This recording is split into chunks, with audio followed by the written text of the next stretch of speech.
بسم الله الرحمن الرحيم عما يتساءلون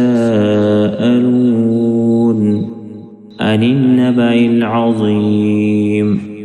الذي هم فيه مختلفون كلا سيعلمون ثم كلا سيعلمون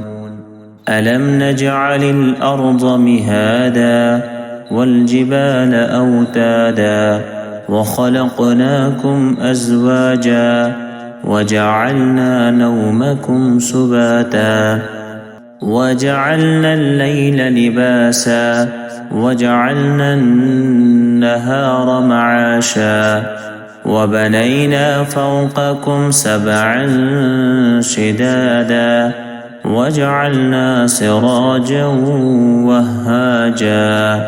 وأنزلنا من المعصرات ماء ثجاجا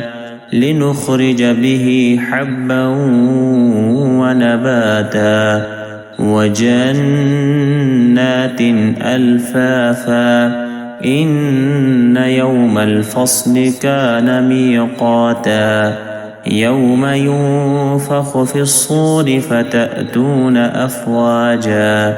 وفتحت السماء فكانت أبوابا وصيرت الجبال فكانت سرابا إن جهنم كانت مرصادا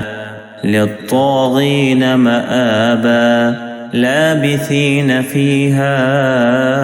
أحقابا لا يذوقون فيها بردا ولا شرابا إلا حميما وغساقا جزاء وفاقا إنهم كانوا لا يرجون حسابا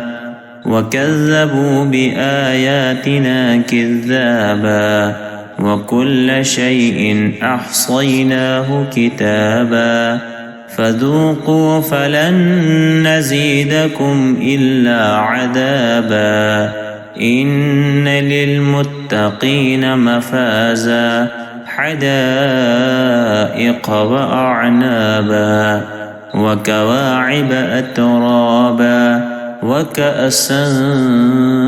دهاقا لا يسمعون فيها لغوا ولا كذابا جزاء من ربك عطاء حسابا رب السماوات والأرض وما بينهما الرحمن لا يملكون منه خطابا يوم يقوم الروح والملائكة صفا لا يتكلمون إلا من أذن له الرحمن وقال صوابا ذلك اليوم الحق